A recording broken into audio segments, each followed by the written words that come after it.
Hi guys, I'm back with another Jamaican delicacy. So after I cleaned, I seasoned with my favorite spices and herbs to build the flavor.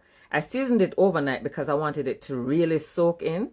So now we're adding our oil, garlic, and we're going to burn our curry. Like I said, we're going to build flavor upon flavor.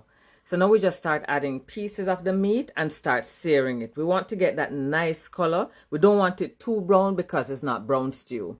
So now we add our water, stir and scrape to get all the flavors sticking to the bottom of the pot. Transfer to the pressure cooker. Now that's done, we saute the seasoning to release the flavors again and add back the contents of the pressure cooker. Now we're going to add some spinners and allow it to cook down for the sauce to thicken. The cow foot is tender now, flavorful, so we just finish off with the butter beans. And that's it guys, look how good it looks.